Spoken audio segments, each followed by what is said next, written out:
Hi guys. അപ്പോൾ welcome to പിയർസ് and vlogs. ഇന്നത്തെ പരിപാടി എല്ലാവരും തമ്മിൽ കണ്ടിട്ടുണ്ടായിരിക്കും. ട്രെയിലർ റിവ്യൂ ആണ്. അപ്പോൾ എമ്പുരാൻ്റെ ട്രെയിലർ റിലീസ് ആയിട്ടുണ്ടായിരുന്നു. ആ ട്രെയിലർ റിലീസിങ്ങും വളരെ അടിപൊളിയായിട്ടാണ് ചെയ്തിരിക്കുന്നത്. എന്താണെന്ന് വെച്ചാൽ ലൂസിഫറിൻ്റെ ട്രെയിലർ റിലീസ് ചെയ്തത് മാർച്ച് 20-നാണ്. അതേപോലെ എമ്പുരാൻ്റെ ട്രെയിലർ റിലീസ് ചെയ്തതും മാർച്ച് 20-നാണ്. രണ്ടും പ്ലാൻ ചെയ്തിട്ടുള്ള പൃഥ്വിരാജിൻ്റെ വക പരിപാടികളാണ്. അത് നമുക്കറിയാം, എന്തായാലും കുറേ പരിപാടി ചെയ്യും പൃഥ്വിരാജ്. കാരണം മേക്കിങ്ങിലും കാര്യത്തിലായാലും വളരെയധികം ശ്രദ്ധിച്ചിട്ടുണ്ട്. ഹോളിവുഡ് മേക്കിംഗ് എന്ന് തന്നെ പറയാം. ഹോളിവുഡ് മേക്കിംഗ് ഒരു സംശയമില്ല, അത് വളരെ അടിപൊളിയായിട്ട് ചെയ്തിട്ടുണ്ട്. അതേപോലെ ട്രെയിലറിന്റെ റിവ്യൂവിൽ കിടക്കുമ്പോൾ കുറച്ച് പോയിന്റ്സ് ഞാൻ നോട്ട് ചെയ്ത് വെച്ചിട്ടുണ്ട്. അതാണ് ഈ താഴത്തേക്ക് ഇടയ്ക്കിടയ്ക്ക് നോക്കുന്നത്, വേറെ ഒന്നല്ല. ഓക്കെ, അപ്പോൾ പോയിന്റ്സ് നോട്ട് ചെയ്ത് വെച്ചാൽ വേറെ ഒന്നല്ല, രാഷ്ട്രീയം തന്നെയാണ് പ്രമേയം. തുടക്കം തന്നെ രാഷ്ട്രീയമാണ് ട്രെയിലർ കാണിക്കുന്നത്. അതിലെന്താ ഉദ്ദേശിക്കുന്നത് വെച്ചാൽ ഒരു പ്രശ്നം ഉടലെടുക്കുകയാണ്. അതായത് ജിതിൻ രാംദാസ് ആണ് ഫസ്റ്റിൽ. ക്ലൈമാക്സിൽ നമുക്കറിയാം ജിതിൻ രാംദാസ് തന്നെയാണ് ഹാൻഡ് ഓവർ ചെയ്യണത്. അവിടുത്തെ മുഖ്യമന്ത്രി ആവുന്നത് ജിതിൻ രാംദാസ് ആണ്. അപ്പോൾ അതിനുശേഷം എന്തൊക്കെയോ പ്രശ്നങ്ങൾ സംതിങ് ഉടലെടുക്കുന്നുണ്ട്. അതുമായിട്ട് ബന്ധപ്പെട്ടിട്ടാണ് പിന്നീട് കഥ തുടങ്ങുന്നത്, ട്രെയിലർ തുടങ്ങുന്നത്. അതുപോലെ ജിതിൻ രാംദാസ് തന്നെ പറയുന്നത് ട്രൈറ്റേഴ്സിനെ പറ്റി, അതായത് പിന്നിൽ നിന്ന് കുത്തുന്നവരാണ് മെയിൻ പ്രശ്നം എന്നുള്ളത്. അപ്പോൾ അതും ഇതിൽ എന്തായാലും പറയുന്നുണ്ട്. മൊത്തത്തിൽ പടത്തിലും എനിക്ക് അത് തന്നെയാണെന്ന് തോന്നുന്നത്. കാരണം മെയിൻ വില്ലനെ ഇതുവരെ പുറത്ത് കാണിച്ചിട്ടില്ല. അതൊരു വളരെ വലിയൊരു സാധ്യത ഈ കൂട്ടത്തിലുള്ള ആരെങ്കിലും തിരിയും എന്നുള്ളതാണ്. എനിക്കും ട്രെയിലർ കണ്ടപ്പോൾ അങ്ങനെയാണ് തോന്നിയത്, ഡീകോഡ് ചെയ്തപ്പോൾ. അപ്പോൾ അങ്ങനെയാണ് തോന്നിയത്. അതായത് ഡ്രഗ് ഡീലേഴ്സ്, ഇന്ത്യൻ ഡ്രഗ് ഡീലേഴ്സായിട്ടാണ് തുടക്കത്തിൽ വരുന്ന പ്രശ്നങ്ങൾ. അത് കഴിഞ്ഞിട്ട് കേരളത്തിലുള്ള ഒരു പ്രശ്നം, പോരാത്തന്നെ അധോലോകം ഒരു പ്രശ്നം. അങ്ങനെ രണ്ട് ഇഷ്യൂ ആയിട്ടായിരിക്കും മെയിൻ വരുന്നത്. അപ്പം അങ്ങനെ വരുമ്പോൾ കൂടി രണ്ട് വില്ലന്മാർ ഉണ്ടായിരിക്കാൻ സാധ്യതയുണ്ട്.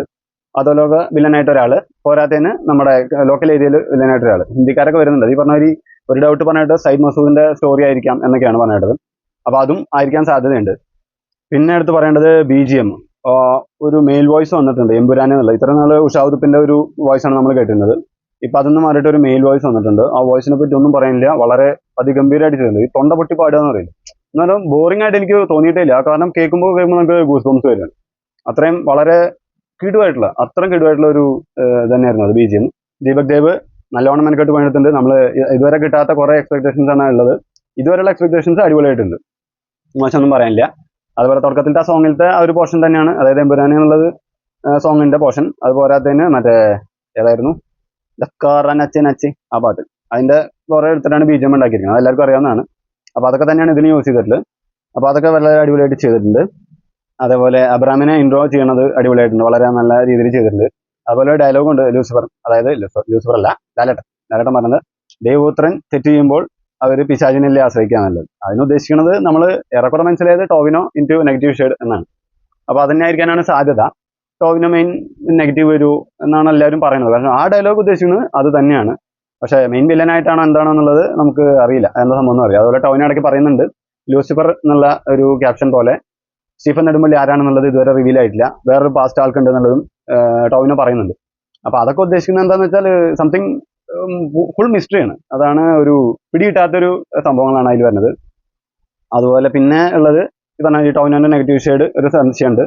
പിന്നെ പറയാനുള്ള പൃഥ്വിരാജ് സംവിധായകൻ മാത്രമല്ല, ഇതിൽ മോഹൻലാലിന് ഈക്വലായിട്ട് നിൽക്കുന്ന റോളാണ് പൃഥ്വിരാജ് ചെയ്യണമെന്നാണ് മനസ്സിലായത്.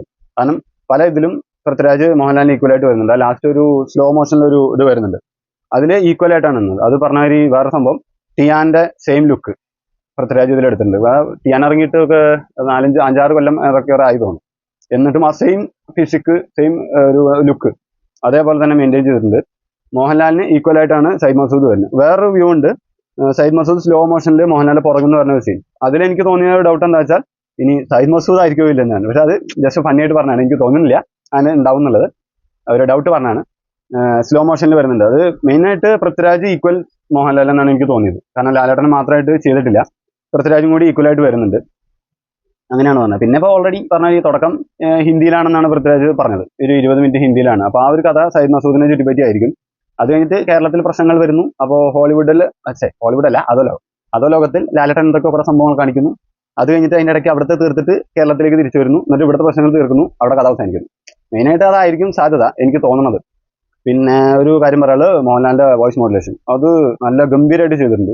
നമുക്ക് അതിൽ പിതാവിനും പുത്രനും പരിശുദ്ധാത്മാവിനും സ്തുതിയായിരിക്കട്ടെ എന്നുള്ള ഒരു വോയിസ് വളരെ കിടുവായിട്ട് ചെയ്തിട്ടുണ്ട്. നമുക്ക് ആ ഒരു ഇത് കേൾക്കുമ്പോൾ തന്നെ വല്ലാത്തൊരു ഫീലാണ്. അതേപോലെ ആക്ഷൻസ്, മെയിനായിട്ട് ആക്ഷൻസിന് നല്ല പ്രാധാന്യം കൊടുത്തിട്ടുണ്ട്. ലാലേട്ടൻ ചെയ്തിട്ടുണ്ട്, മോഹൻലാൽ രാജേട്ടൻ പറയുകയും ചെയ്തു നല്ല ആക്ഷന് പ്രാധാന്യം കൊടുത്തിട്ടുണ്ട്. പോരാത്തതിന് ഡ്യൂപ്പ് ഉപയോഗിച്ചിട്ടില്ല എന്നും പറഞ്ഞിട്ടുണ്ട്. അപ്പോൾ ഇതൊക്കെ ഒരു നല്ല ഒരു മേക്കിംഗ് പറഞ്ഞാൽ അടിപൊളി മേക്കിംഗ് ആയിട്ട് എടുത്തിട്ടുണ്ട്. ആക്ഷൻ സീക്വൻസ് അടിപൊളിയാണ്. പൃഥ്വിരാജ്, മോഹൻലാൽ ഒക്കെ ഫൈറ്റ് സീൻ കുറേ വരുന്നുണ്ട്. സയ്യിദ് മസൂദിന്റെ ഇൻട്രോ എന്ന് ഒരു വോയിസ് ഉണ്ട്, അത് പെർഫെക്റ്റ് ആണ്. അങ്ങനെ ഒന്നും കണ്ട് കാര്യമുണ്ട്. പിന്നെ BGM ഒരു എന്താ പറയുക, പ്രത്യേകതരം BGM ആയിട്ട് തോന്നി. അതിപ്പോൾ എക്സ്പെക്ടേഷൻ ഞാൻ പറഞ്ഞില്ലേ ബെറ്റർ ആണ്. മോശം എന്ന് പറയാനുള്ള ഒരു സംഭവം ദിലീപ് ദേവ് കാണിച്ചില്ല. അതേപോലെ മുരളി ഗോപിയുടെ സ്ക്രിപ്റ്റ് അതും കിടുവായിരിക്കുള്ളൂ. ഈ രാഷ്ട്രീയം വരുന്നുണ്ടാവും, സ്റ്റൈല് മറ്റേ ഫ്ലാഗ് വരുന്നുണ്ടാവും. സോങ്സ് ഇനി വേറെ മോർ ഉണ്ടാവുമോ എനിക്കറിയില്ല. അതുപോലെ നായിക ഒന്നും ഉണ്ടാവാനുള്ള സാധ്യതയില്ല. അപ്പോൾ അതെന്തായാലും ആ ഒരു പോർഷൻ ഓക്കെയാണ്. പിന്നെ ഉള്ളത് വില്ലനെ ഇതുവരെ കാണിച്ചില്ല, റിവീൽ ചെയ്തിട്ടില്ല. അതാണ് എനിക്ക് ഡൗട്ട്. ഒരു ട്രൈറ്റർ ആയിരിക്കും വില്ലൻ എന്നുള്ള എനിക്ക് നല്ല ഡൗട്ട് ഉണ്ട്. അല്ലാന്നുണ്ടെങ്കിൽ ഈ പറഞ്ഞ മാതിരി മേ ബി ഒരു ഫോറിൻ വില്ലൻ, ഞാൻ പറഞ്ഞില്ല 2 വില്ലന്മാർ വരാനുള്ള സാധ്യതയുണ്ട്. നാട്ടിലൊരു വില്ലൻ, അതായത് അധോലോകത്തൊരു വില്ലൻ, അങ്ങനെ വരാനുള്ള ഒരു സാധ്യതയുണ്ട്.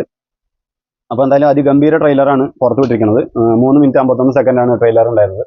അപ്പോൾ ട്രെയിലർ ഇത്ര കണ്ടപ്പോഴേക്കും എനിക്ക് ഡീകോഡിങ് മീൻസ് എനിക്ക് മനസ്സിലായിട്ടുള്ള കാര്യങ്ങൾ എത്രയാണ്. അപ്പോൾ ഇതാണ് എൻ്റെ ഒരു നിഗമനം. എന്തായിരുന്നാലും എക്സ്പെക്ടേഷൻ ഹൈ ആണ്. ഇപ്പോൾ അതാ മറ്റേ ബുക്ക് മൈ ഷോൻ്റെ സൈറ്റൊക്കെ അടിച്ചു പോയെന്നൊക്കെയാണ് കേൾക്കണത്.